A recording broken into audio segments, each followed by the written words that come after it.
Om Jnanatimirandhasya Jnananjanashalakaya Chakshurunmilitam Yena Tasmai Shri Gurave Namaha Shri Chaitanya Manobhishtam Sthapitam Yena Bhutale Swayam Rupa Kada Mahyam Dadati Svapadantikam Vandeham Shri Guru Shri Yutapadakamalam Shri Gurun Vaishnavamscha Shri Rupam Sagrajatam Sahagana Raghunathan Vitam Tam Sajivam Sadvaitam Savadhutam Parijana Sahitam Krishna Chaitanya Devam Shri Radha Krishna Padang Sahagana Lalita Shri Vishakhan Vitamscha Namo Om Vishnu Padaya Krishna Presthaya Bhutale Srimate Bhakti Vedanta Swamin Niti Namine Namaste Saraswate Deve Gauravani Pracharine Nirvishesha Shunyavadi Paschatya Deshatarine Vancha Kalpatarubhyascha Kripa Sindhubhya Evacha Patitanam Pavanebhyo Vaishnavebhyo Namo Namaha Jai Shri Krishna Chaitanya Prabhu Nityananda Shri Advaita Gadadhara Shivasadi Gaura Bhakta Vrinda Hare Krishna Krishna Krishna Hare Hare Hare Rama Rama Rama Hare Hare Hare Krishna. I am speaking to a group of very fortunate people, more fortunate than I am, because all of you are personally serving none other than the Supreme Personality of Godhead directly in His manifestation as the Deity. As Srila Prabhupada has explained on numerous occasions in his teachings, there is no difference between the Deity and the Supreme Lord. Just as the energy of the Lord is non-different from Him, and the material world is constituted of His material energy that is also non-different from Him. Since the material elements are the energy of the Lord, it is not at all difficult to understand that Krishna can manifest Himself through these material elements. There's a very nice purport Srila Prabhupada gives in one of the verses dealing with the story of Sakshi Gopal in the Chaitanya Charitamrita.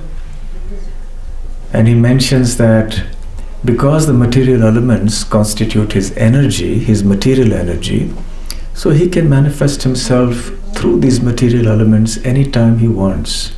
He can also withdraw Himself anytime He wants. But He manifests Himself in this way, responding to the sincere call of His devotees who want to serve Him in a very personal way, in a tangible way, where they can actually experience reciprocation. So Krishna's manifestation as the Deity form is an expression of His Bhakta Vatsalya. Bhakta Vatsala, you know that Krishna is called Bhakta Vatsala. Vatsala means dear. So Krishna is called Bhakta Vatsala because he is very affectionate to his devotees. So Krishna's appearance in the form of the Deity is an expression of this one very important quality of the Lord, that He loves His devotees, that the devotees are very dear to Him. And because the devotees are dear to Him, He wants to reciprocate with their loving sentiments. He wants to give them an opportunity to serve Him in a very tangible way, in the way that their senses, working senses and their knowledge acquiring senses are all completely engaged. And then Krishna in the form of the Deity has the opportunity to actually reciprocate. Those who are faithful actually experience the reciprocation. For those who don't have faith, they see the Deity only as a statue, only as something made of matter, wood or stone or metal. But when we see with the eye of faith and devotion, then the deity doesn't remain just a statue. The deity can be realized by us as being completely non-different from Krishna. Pratima nahi tume sakshat Vrajendra Nandana. As the young Brahmana in the Sakshi Gopal story tells the Lord, the deity of Gopal, my dear Lord, you are not just a statue, you are directly the son of Nanda Maharaj in Vrindavan. Because as you know, the young Brahmana was talking to the deity. He was telling Gopal, you have to come and give witness. And he actually almost threatened the Lord. He says, it's a principle of good moral behavior in culture, society, that if you've heard something, if you've seen something, you are a witness, and there has been some injustice, and you were witness to that, and when called upon to give witness, if you don't do that, then it's a sin. So you know that this older Brahmana has promised the hand of his daughter in marriage to me. You were witness to that. And now it's a question of your prestige in as much as it is of his dharma and my dharma. So you better come with me and keep your promise. So these are the dealings of very advanced devotees with the Supreme Lord in the form of his deity. Because he had faith. He understood that this was directly the Supreme Lord. So when we speak of seeing Krishna, we see first through the ears. In order to appreciate that the deity is non-different from the Supreme Lord, we should very carefully hear Krishna conscious lectures. We should read Srila Prabhupada's books. We should chant the holy name sincerely and perform various other forms of devotional service and develop relationships that are very loving and trusting with the devotees and which are nourishing for our Krishna consciousness. All of this combined brings about faith in our heart. And that faith that has come in by the process of hearing and serving now gives us a different vision. And now as we see the deity, we see something different. I often give this example of how when you go to a doctor and the doctor asks you to get some x-ray or some blood test or something like that, and you get the x-ray film in front of you and you can't discern a thing. It doesn't make any sense, right? Unless you're a doctor yourself. So when you look at the x-ray, it just looks like white and black blobs on the patches on the film. But when the doctor looks at it, he says, you got this problem here, you got this problem there. So both of us are looking at the same film. So has he got some extra vision? Has he got some special spectacles by which he can see something that you can't? No, his eyesight is as good or as bad as yours. But what he's doing is, he's seeing with the eye of knowledge. Because he has heard, he's been trained in medical science. He's attended lectures, he's read books. So he understands and makes sense of that little film, which doesn't make sense to us. So we're seeing the same thing, but we see it differently, depending on what we've heard, what we've learned, who we've associated with. So in exactly the same way, when a non-devotee looks at the deity, he or she just sees a statue. But because we are devotees, as devotees, we've heard lectures, we've read books, and we perform devotional service, so we see the deity as Krishna. So the principle of faith and devotion is the first principle in serving the deities. Now, in order to do that, as I said, you have to do all the background work. You have to chant your rounds nicely. You have to hear the lectures regularly. You have to read Prabhupada's books regularly, etc. So then you will develop that faith and that devotion with which you can serve the deity. So this is the most important criterion that pleases Krishna.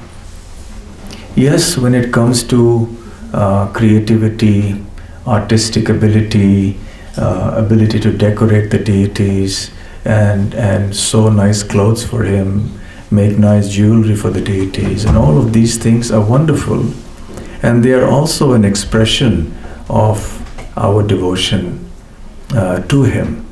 Nonetheless, what Krishna is really looking for, even if you can't do all of these things in a very artistic or gorgeous way, is our faith and devotion. So if you have that when you serve him, then even if you can't manage many other gorgeous things, you just offer the devotion that you have in your heart, Krishna is extremely pleased. And your deity worship is successful. Of course, where there is devotion, you will also try to see that you can offer the best things possible to Krishna within your means. So then you will arrange for nice jewelry, nice clothing, nice flowers, and so on and so forth. So this is the first point. The second point is that in deity worship, there must be cleanliness, right? Cleanliness means that the altar must be really clean. Everything that is on the altar, including the deity's clothes, the deity's jewelries, the paraphernalia, must be maintained very clean. So when you keep them in different shelves or cupboards, make sure the cupboards are clean, the shelves are clean, the hangers are clean, the room is clean. Be very fastidious about the cleanliness aspect of it, because you're going to offer it to Krishna. So even the food that you eat, that you offer to Krishna, the vessels in which they are cooked and offered to Krishna, there must be cleanliness. And of course, the physical and mental cleanliness of the devotee who's serving the Lord is also important. So you must make sure you are shuchi. Shuchi means clean, not muchi. Muchi means dirty. Yes? So you should have taken your bath, you should have covered your hair, and all of that. Now the third principle, which is actually more important in a regular temple where the deities have been formally installed, is punctuality and timing. At home, there is some freedom, some license given to you to be a little flexible. You don't have to be like the temple when the conch shell has to blow. No matter what, it has to blow at 4:30 in the morning for Mangalarati. You have to give the offering of bhoga at a certain time. It has to have a certain number of items, certain types of items. There are a certain number of offerings that have to be given every day. So there's lots of rules, and those things have to be followed very punctually. At home, as I said, there is flexibility. But in the school, which is where the temple is kind of in between your home and the temple, so the standards have to be in between the two. You can't have it as strict as you have it in the temple here, and neither should it be as flexible and loose also as it is at home. Because at home you just do as per your need, right? Some devotees are very strict, that's, if they're able to, that's excellent. But nevertheless, in school, when you have the deities, try to maintain some regulation, try to make your own timetable which is realistic and practical, and then follow that. So these are the three most important things. What are they? Number one, faith and devotion. Number two, cleanliness. And number three, punctuality. And I would add another word to it by saying punctuality and regularity. More or less similar things. So it must be done consistently. There's no kind of holiday from deity worship. Once the Lord is there, He's okay. I want a break, so I won't serve the deities today. Let them sleep today. No, you have to feed them. Just like when you have a child in the house, you won't say, "Well, I'm tired. I'll let the child fast today. I'm too tired." Yes, you do it. So essentially, these are the three most important principles. There's a lot to say on deity worship because it's a big topic and it's very important for us. But I think we're supposed to have questions and answers, right? So what I'll do now is, after this brief talk, I'll leave the floor open for questions, and then we can have some discussions. Not necessarily on the technical parts of the deity worship as to what mantra should you chant here or that. That's not the point. But the principles of it, the philosophy of it, the practicalities of it, the mood, and so on. Okay? So you're all very lucky, as I said, that you get the chance to serve these deities. Please do it very nicely. Because if you keep Krishna happy there, the deities are presiding over the school, actually speaking. It's their property. They are the lords and the masters there. So keep them happy, always. And another thing is that try to maintain some etiquette in front of the deities. Try to see that there's not too much of frivolity in front of the deities. Even the children tend to be frivolous anyway, even adults do. But I think we should be trained that in front of the deities there are certain standards, certain etiquette to be followed. Those of you who are serious about it, I would suggest you read the Nectar of Devotion, that section on Seva Aparadhs. Where Seva Aparadh means the offense to the deity. So there are many such offenses that are listed in the Nectar of Devotion. Like, for example, you shouldn't get angry at someone in front of the deity. When children do mischief and you say, "Don't do this," you do that. So don't get angry in front of the deities. And don't criticize anyone in front of the deities. Don't sit in front of the deities with your legs spread out. If the children do that sometimes, just gently correct them to make sure they're not showing their feet to Krishna, or they've not spread their legs out like that. We should also sit in the proper way once we're in the temple hall. There should be a certain etiquette about that. No shouting and jumping and running around and all of that. There should be some degree of gravity. At the same time, the kirtan should be enthusiastic. So whatever jumping and dancing they want to do, they should do it when there's kirtan. So then you engage all their energies in that time. So in the school, that's how you could facilitate the devotional service of the children as well as the staff. Okay, so any questions?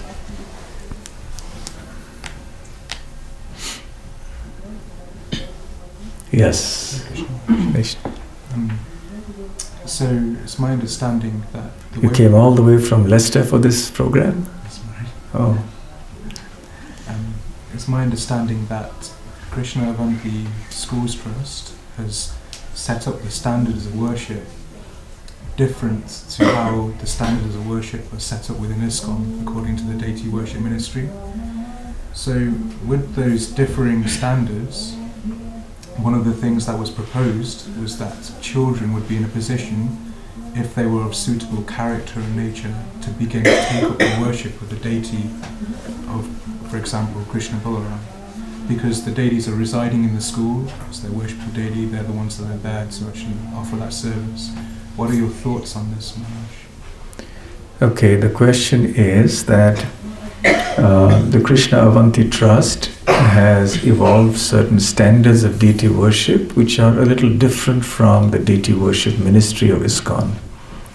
Yes, as I mentioned, in the schools, the standard of worship that you can expect or you could have are those in between that at home and in the ISKCON temples. It's something in between. Neither should it be so loose and flexible like at home, where basically you have so much freedom, not that much, but quite a bit of flexibility. It can't be as strict as it is in the temples.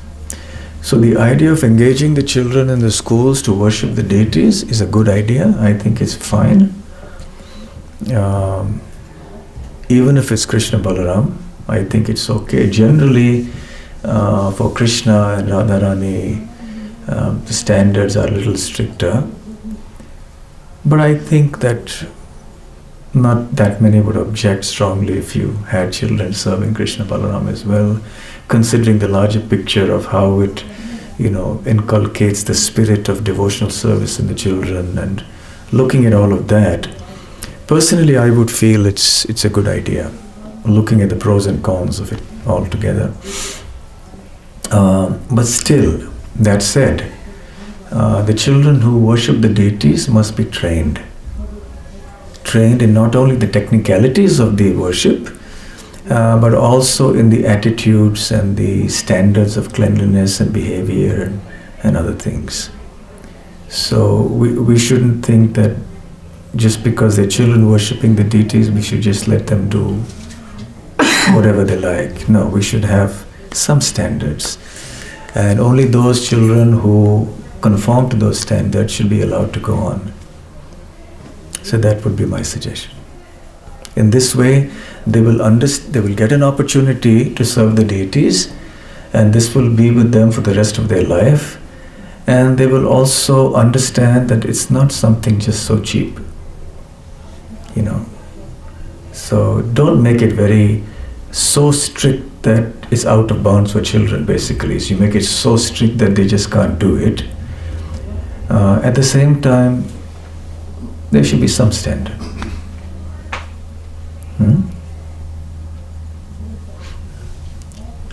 Any other questions? Yes. You have more of a quota of questions because you came all the way from Leicester, so. Thank you. Sometimes, because of the nature of the deities being installed, then sometimes the wider community are critical of devotees engaging children. So let's say we identify children that can follow strictly, and that they have some qualification for serving the deity. Sometimes the wider society of ISKCON then could be critical to say Prabhupada's instructions on deity worship were that children not under the age of 10, I believe, should not be involved. But furthermore, because those deities have been installed, then actually only Brahmins should be serving. Now, how can we balance the need for the school to sustain the worship of the deities with the children with the perspective that Brahmins should be doing the worship of installed deities? Is there a kind of a difference? Yes.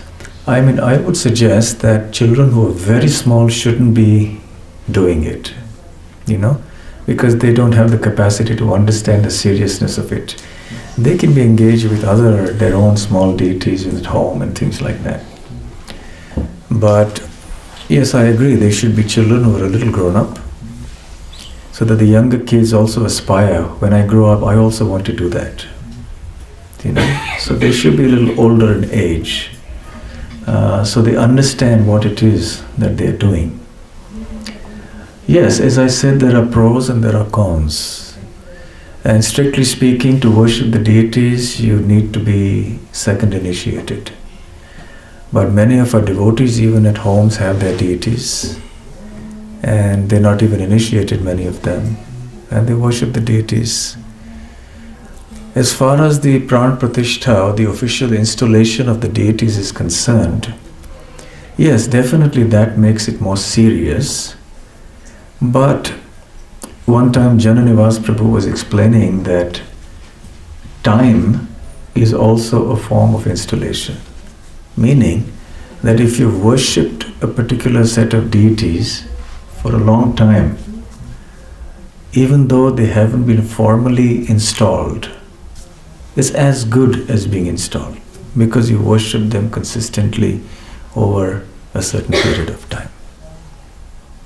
So yes, there is merit in what they object. I mean, the objections are valid, and but as I said, just looking at the pros and cons, and there should be a grown-up devotee with them all the time doing, and maybe they assist them in certain ways, and they get the sense of involvement.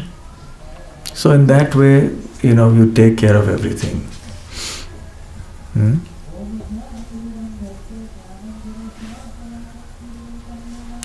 And they assist. They can assist in all forms of deity worship. They should learn, for example, during the Chandan Yatra time. I don't know, it's always cold here even in summer, except for a rare day when it's sunny.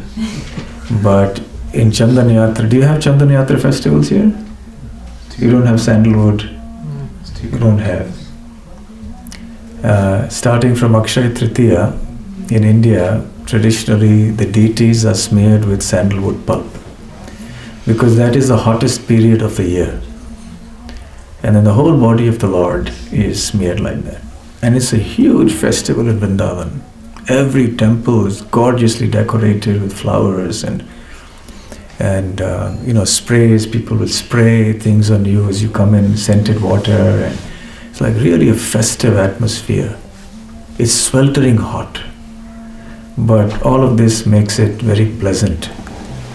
And then in every temple they have these what they call pool bungalows, which means as if they are marquees or canopies of flowers.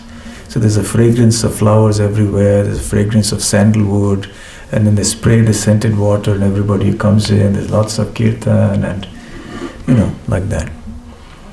So then grinding the sandalwood is a big task. So generally people who come in to the temple for darshan and seva, they're given the task, they offer the seva of grinding the sandalwood. So things like that you could get the children to do very easily, even the younger children.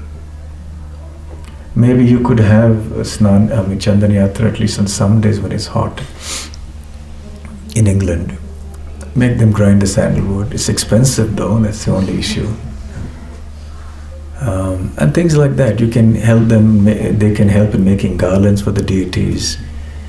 They can prepare, do other background work to assist.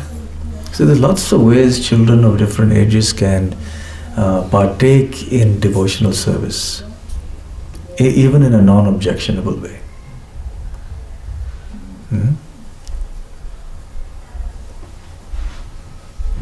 Yes. Hare Krishna. You saying about maintaining etiquette.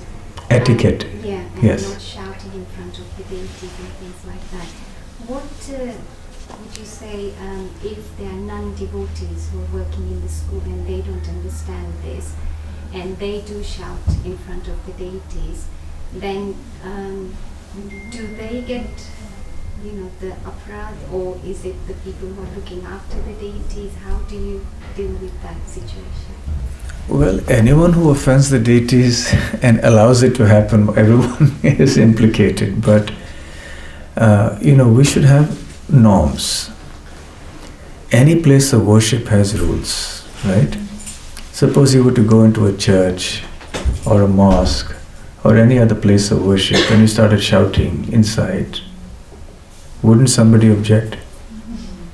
Isn't it reasonable to expect that in any place of worship there will be some decorum to be maintained? It's natural. So even those who are non-devotees in the school should follow the etiquette. And the solution is that we inform everybody about the standards. And maybe you could have a notice for everybody, devotee, non-devotee, regardless of that. that this is what we should do in the temple hall, this is what we should not do in the temple hall. So even the non-devotees will understand this is a place of worship. And actually it's bad preaching if we just allow anybody to do everything, and they think, then they don't regard that this is any special place, that these are deities, that they can shout, they can do anything they like, behave in any way they like. So it's like, in front of a respectable person even, what to speak of the Lord, we immediately moderate our behavior, right?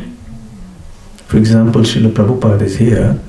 Now we're not going to shout and we're not going to do things. No, Prabhupada is here. Even then sometimes we may forget because Prabhupada is in deity form. But if physically somebody else, a very exalted person, was in our presence, would we just shout and do whatever we liked in that person's presence? No. So here Krishna is present personally. So we must institute these norms in our, at least in the temple area of the school, so that everybody understands that this is the standard we want. And immediately it changes the consciousness, because everybody understands, oh yeah, we are in the temple area, the Lord is here, the deities are here. Okay? Any other questions? Yes. Typically in the schools, the food that is prepared for the kids is cooked in the kitchen, where there's always one devotee there, at least, and then they offer the bhoga to the deities. In the kitchen or in the main temple? To the deities. So they cook in the kitchen at the school, and then the devotee, whoever is an ISKCON devotee, will offer it to the deities. In the temple? In the temple. But sometimes that devotee is away. Away? Yeah. So they're either off-site to another kitchen, or they're off-sick or something like that. So in that situation, what happens is then they either try to find another devotee in the school to offer, or actually that's what always happens, and somehow they have to pull them out of a class or whatever. And I suppose the question is around whether if a person who's not an ISKCON devotee is trained to follow the etiquette, should be allowed to do that service or not. So your question is that in the case where a devotee is not available to offer the food to the deities, can a non-ISKCON person be trained to offer the food to Krishna? By training, if you mean you train him to become a devotee, when the person becomes a devotee, then he or she can offer it, there's no problem. But if it's just a question of training in the mechanical part of it, place the plate like this and then, then my personal opinion is no. We shouldn't do that. Usually it is known in advance when the devotee in the kitchen will be available and not available. Not known? Sometimes we get called like just 5 minutes before, saying there's no devotee there in the kitchen. So then